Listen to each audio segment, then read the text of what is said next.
Hello everyone! Today we're looking at the high-grade G-Self Perfect Pack. This kit is not only pretty rare at the moment, it's one I was really interested in. My first ever build video was on the high-grade Space Jahannam, which left me a bit skeptical about the high-grade Reconquista in G-line. Make massive generalizations, but if this kit is anything like the rest of the high-grade Reconquista line, it seems like this lineup wasn't given to Bandai's A-team. Immediately after making that video, I thought to myself, what if I bought a high-grade G-Self? Surely the main Gundam from that franchise would get justice in kit form. The entire high-grade Reconquista line can't be that mediocre, which leads us to this point. And I didn't just settle with a standard G-Self, but the coolest one in my opinion. It's also the only chance I'll get to build a G-Self within the next few years, since it is a rare kit and we have yet to get one in 1/100 scale, which baffles me.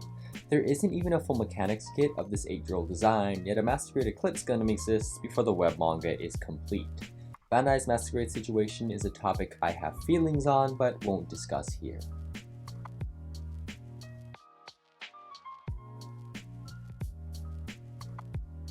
When I first saw the box, I was shocked by how big it was, and as soon as I looked through the runners, I knew this kit was different from the Jahannam.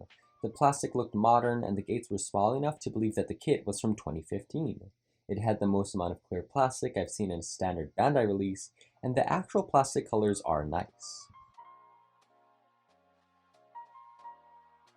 Although the build isn't the most amazing thing ever, it is modern. For a design with this many curves, the gates can be handled pretty easily. Most of the seam lines are incorporated into the design itself, and I like the look of the clear plastic. The Perfect Pack is cool as well, and the connection is pretty solid. The two large beam rifles on it can open if you want to pose this in assault mode, and the sub-arms they're mounted on have a lot of articulation. There are a few things keeping this kit from being perfect though. The ankles are on ball joints like older high grades, and the waist isn't the most mobile. The side waist armor can't even move up and down, and the neck joint has a cover that does keep the head from moving up and down, which I removed. There's also a lot of mold seams on the curved parts, which isn't a problem, but it will be tedious to remove them all.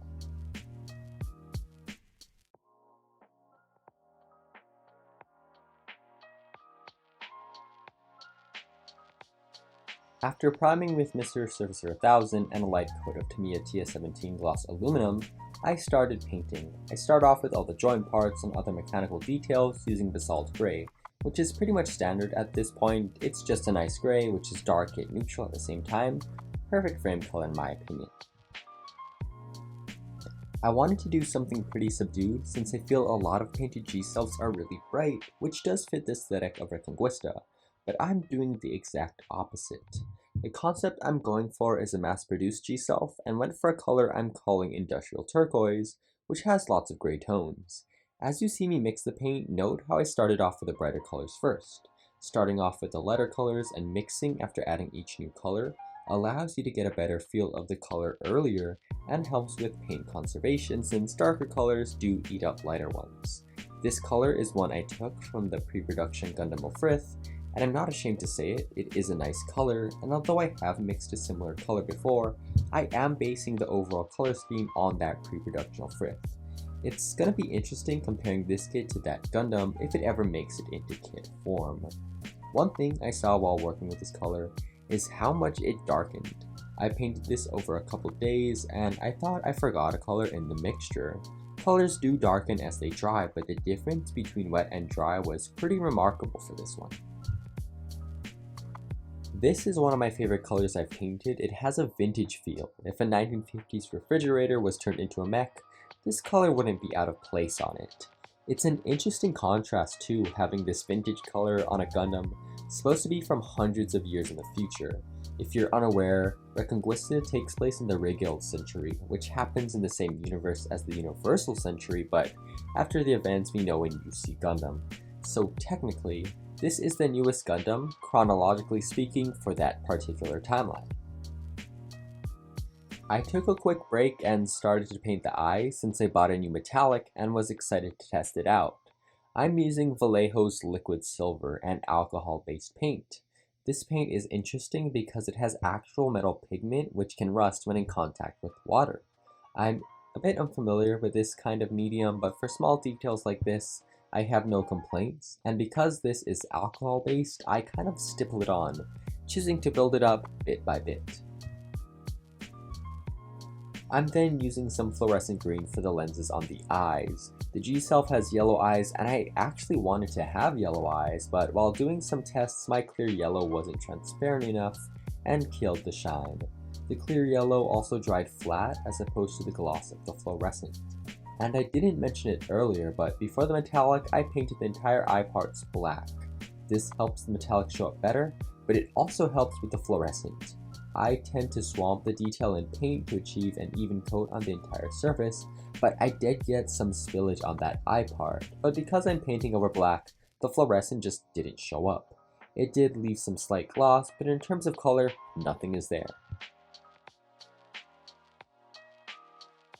Now I'm just going back with my turquoise and going over the remaining parts. After 2 or 3 coats, I have the coverage I want, and in the past, I've noticed that Vallejo's blues aren't that pleasant to work with, but adding a lot of gray makes this easier. Whenever a color is problematic, adding some gray always helps. This does slightly desaturate the color, but as someone who weathers their builds, this is no issue.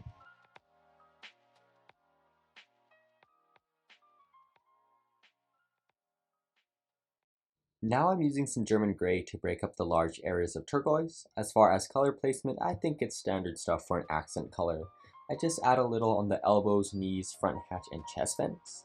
I do use this less than I would normally just because the turquoise is so subdued. If this color was used in larger amounts, it would definitely compete and draw your attention away from main color. I have used this color for larger amounts on subdued colors before, but German gray has some slight blue tones and this turquoise has gray tones. They're too similar for me to use this gray mod. Now I'm starting to paint all the pieces that were originally clear. I wanted a red, and to prepare for this I'm using black, just so things will be even on all of those areas. I haven't used this color that much before, and I thought that the difference between it and something like German gray wasn't too crazy, but this black is really dark, which is pretty impressive.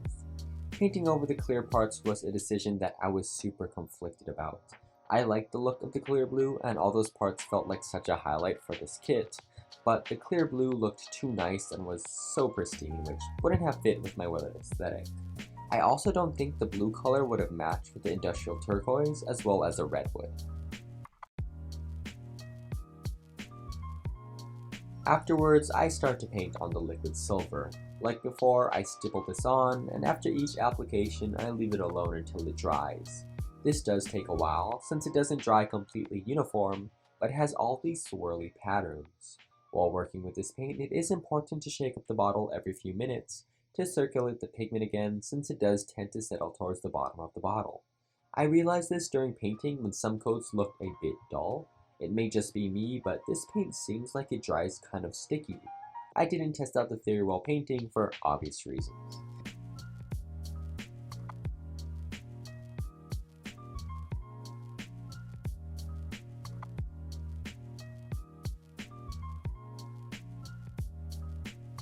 Then I start to paint on the final red color.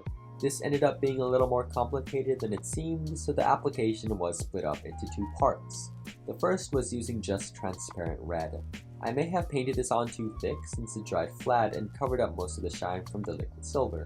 So after that dried, I mixed in some metallic medium with the transparent red to liven things up. While this solved the problem of vibrance, there was another issue that never got solved. As the transparent red dried, it sort of cracked. So instead of an even coat, there were these exposed areas of silver in a lightning bolt kind of pattern. It's definitely a cool effect, but not one appropriate for this build.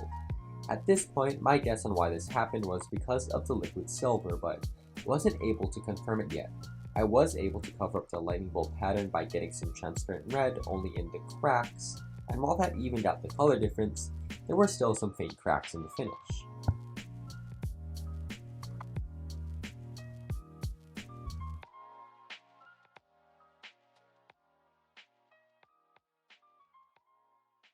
Although the result isn't perfect, I did learn some things. As far as transparent colors go, I can't make a definite statement since I don't know if all of Vallejo's transparent colors work this way, but I can say that the ones I've used, the red and the yellow, dry flat and kind of dull the color underneath. So if I were using a transparent color over a metallic again, I would try to find the brightest metallic possible to account for the dulling. and I would also mix the transparent color with metallic medium along with some gloss varnish.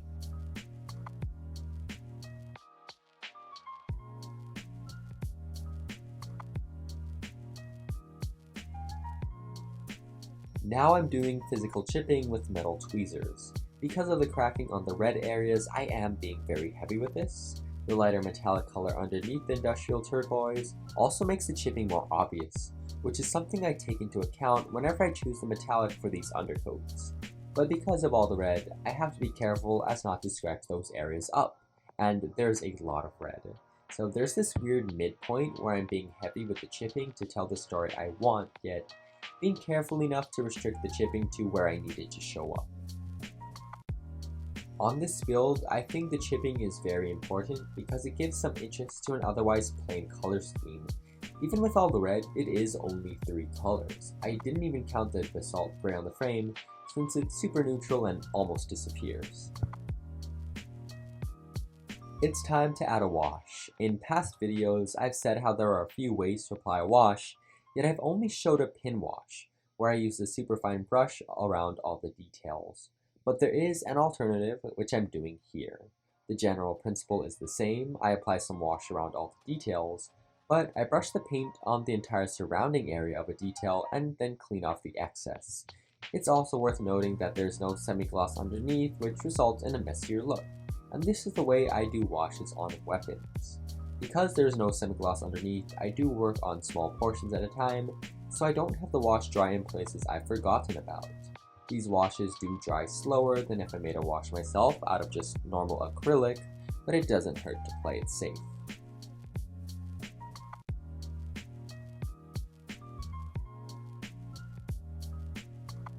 I have seen others apply a wash this way, but all over the model at once, and they wipe off the excess with a paper towel.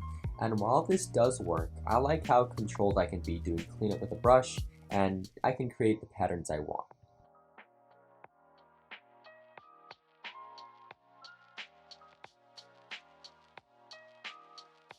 Now I'm adding some patina. I start off by doing speckling with a brown wash and just brushing all the specks down with a flat brush. It's important that the brush isn't too wet, which could remove all the specks. I do want some subtle streaks. This does leave a contradiction I covered in an earlier video, as streaks happen because of gravity, and gravity doesn't occur in space, and the perfect package itself was used in space, but this is the best solution I have so far, and results in the patina I require. Not every solution you come up with has to line up with logic, sometimes looking cool is enough. But because there's so much cleanup on this patina, I am building it up with a few passes. It is a bit tedious to revisit the same areas over and over again, but I prefer it to having an effect that's too heavy on the first go. After this patina dries fully, I then spray the model with a coat of flat clear, and the G-self is finished. It's time to paint the backpack now that the G-self is done. This is different from my usual method, finishing each part of the kit before moving to the next, and it's by no means indicative of my process moving forwards.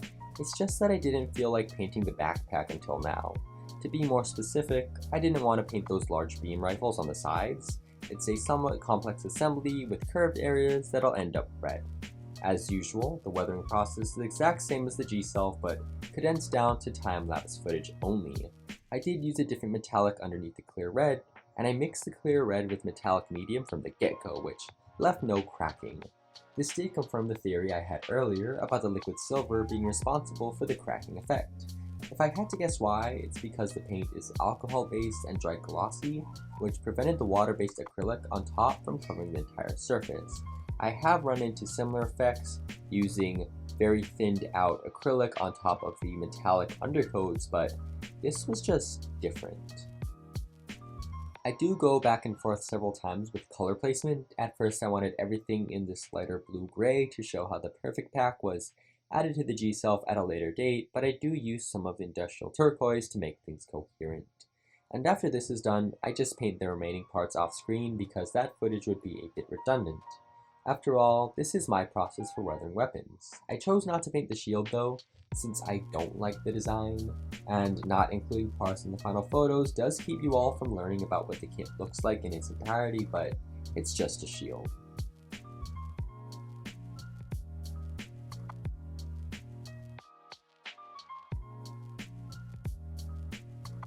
And after this, the project is done.